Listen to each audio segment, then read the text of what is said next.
Hey guys, thank you very much for tuning in. I really appreciate your support.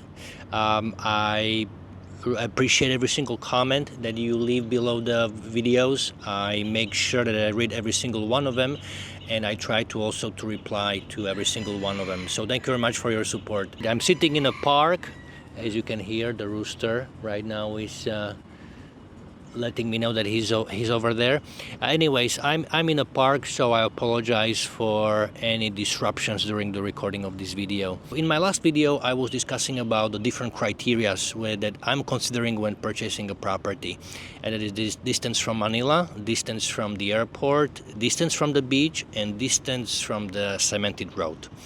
And now, ideally, if all four conditions are perfect, then I am not able to afford this property, and only a few of you will be. So that makes me think which criteria I should maybe give up on and reprioritize what is more important. And of course, when you hear the word Philippines, what first comes into your mind? Well, when I hear the word Philippines, it comes to my mind the most beautiful beaches in the world.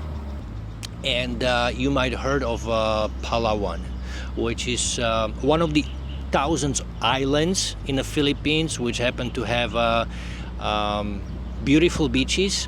Some of them are actually classified as the most beautiful beaches in the world. So Palawan is getting lots of attention, and they are saying that Palawan, it will be like a Phuket in Thailand after it will be properly developed.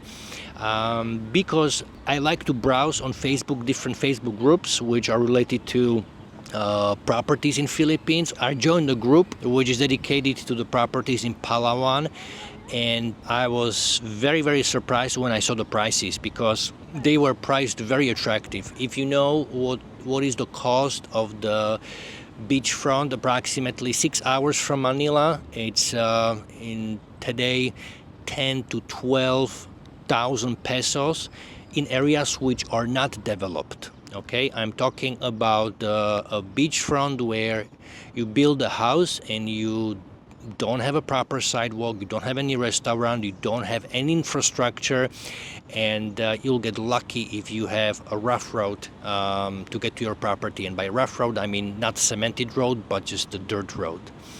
So anyways, looking at the advertisements in Palawan, they were priced very attractively, and beachfront properties were going for 1,500 pesos per meter square. This price is not for the beachfronts near El Nido or near the Princesa Airport, because then it goes to different heights, even over there.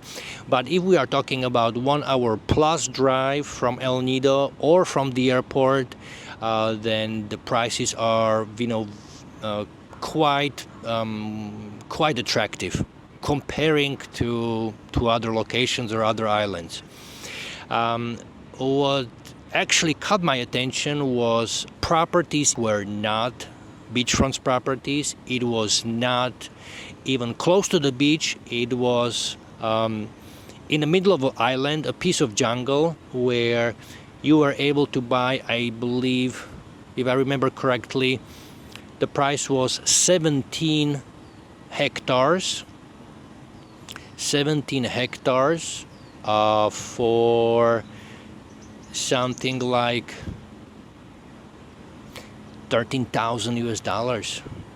And 1 hectare is, I believe, 2 point some change of acres. So that's quite a piece of land. So I was thinking, hey, if I buy this property, maybe it will be my lottery ticket that I will just keep for 20 years.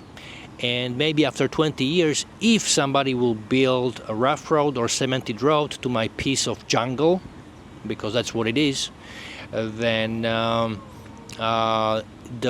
price of the property would exponentially increase by probably by 10x or more. But anyways, this was the thinking which was going through my head when I saw the advertisement for the first time. Then obviously I was scrolling more and more, and there were more properties which were priced, in the same price range. I waited about 9 months, and after 9 months we actually decided to go and visit Palawan with my wife and my sister's family. So I went to Palawan with the idea of to go for a vacation with the family, but for me primarily, to be honest with you, I couldn't wait to actually see Palawan myself and to get an idea how the island looks like, how much is it developed, because I took a few trips to my wife's hometown, or the city where she is from, so I have an idea how Philippines looks like, different provinces, a bigger city, smaller city, rich area, poor area. So I had it in my eye, but I couldn't figure out how a Palawan would look like. And the guy with the blower is back. Anyways, I'll try to continue. So we stayed in Airbnb. We stayed actually in 3 different locations, to be exact. We switched every 3 days to a different place. And the first location was close to 1 hour 30 minutes from El Nido Airport, north up the island. And that's when I got a chance to see actually how the location where a beachfront would cost 1,500 to 2,000 pesos. First of all, the one thing that I remember the most is the heat. Guys, when it's hot, it's boiling hot, and it got to don't need to say that the location where we stayed, right at the beachfront, there's no electricity. The electric source is only solar. Solar is enough just to keep the fans running, which didn't make lots of difference when it comes to the room temperature, and to keep the lights on, so for the safety, obviously. So that was all what the solar was able to provide to us. After 3 nights, because we were there with Gabriela, with our small baby, it was a couple months ago. She was 7 or 8 months by then. It was so hot that we started worried about her. We had to cut the stay, and it was not only Gabriela that we started worried about. Both me and the wife, we just couldn't sleep at night during the day, starting from 10 a.m. until 5 p.m. We had to be just inside because the sun is just brutal. The sun will destroy you. You have to keep away from the sun, and after 5 p.m. when the sun goes down, then we went for a little walk, by the shore, and cool down in the water, but that was about it. And the water is warm, by the way, so even the water will not cool you down that much.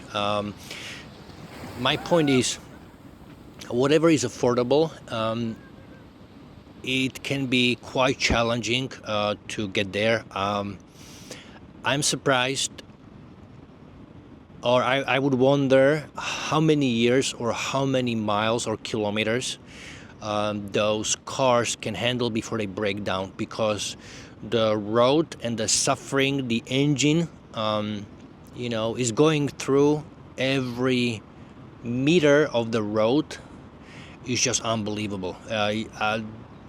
There were some sections of the road which were just literally scary, and I would be afraid to drive them myself, to be honest with you. And the other thing is that even if you get to your property, you need to ask yourself, are you gonna have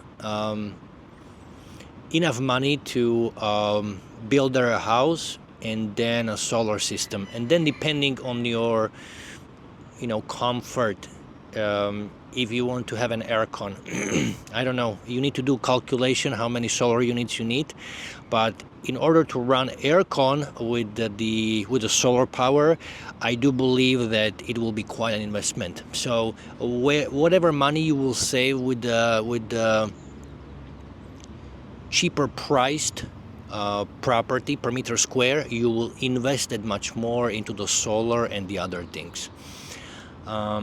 So that was the first place where we stayed. Then the second location was a hotel directly in El Nido tourist location. Well, it was after we came to the place we found out that the bay of El Nido, you are not allowed to swim over there because of the quality of the water. I believe that there's no sewage system whatsoever, probably, well, not in the whole Philippines, but in majority. But wherever there is, I'm pretty sure that I know where the water from the toilet ends up. I guess it's probably directly into the sea, because the quality of the water is so bad that the tourists are actually not allowed to swim in the bay, which was surprising. So this was a second thing that I remember from Palawan. And then after the second hotel, we moved to best location, which was a very nice resort. It was not directly at the beach, it was up in the mountains and it was overlooking the bay, and the place was air-conned just as the previous hotel. It had the resort had a pool with the restaurant, so that's actually a place where we were able to relax and enjoy our stay. And that's how I would envision that how a vacation with a family should look like. The previous two experiences were just too rough, and to be honest with you, the worst part of everything is the heat. If you are not local and you are not used to these temperatures, then be aware that you will have problems. Your stomach will most likely get upset after a couple of days, and you will feel like you are boiling in your own skin. So aircon in Palawan is, I would say, a must if you want to stay there longer than 48 hours.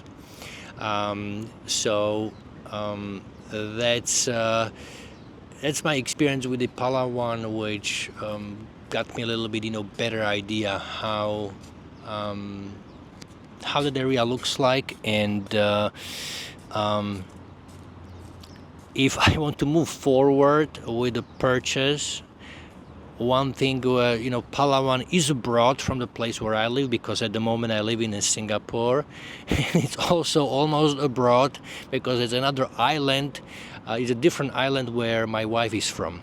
So after this experience, I just go through my checklist, and even though that the beachfront is 90% cheaper in some cases than the beachfront on the main island, the same island where you have Manila, where my wife is from, I think it is just not worth it. And right now I was describing only the minuses, which you could consider that are subjective, that you wouldn't have a problems with it, that you are adventurous, you don't care about the temperatures, you are okay to travel the rough roads, and you don't need the solar system. But there's also one major thing which I realized a little bit later, after I purchased my first properties in the Philippines, and that is safety of your own property. What it takes, or how easy it is that somebody else will actually come on your land, and they will, while you are not there, they will do something which most likely you will not like. They can start building their own house over there. They can fence it. They can claim it that it is, theirs. And even if you have certificate or title of the property claiming that you are the owner, good luck to you in the Philippines to actually go through the legal process and getting your property back if you decide not to use the brute force with the bulldozer and level down whatever is built on your property. I have my experiences with so-called neighbors to the properties that I have purchased. I will be sharing my experience in my other videos, and because that will be too much content for one video. But I think that one dedicated video for the problems which I have encountered with my neighbors, and how a few times I got scared that the property that I just paid for, I'm gonna lose it because somebody else will claim ownership of it. Yeah, anyways, interesting topic. So if this is something that you are interested in, please subscribe, and I always appreciate if you give the video a like to help the algorithm. Thank you very much for watching, and I will see you in my next video.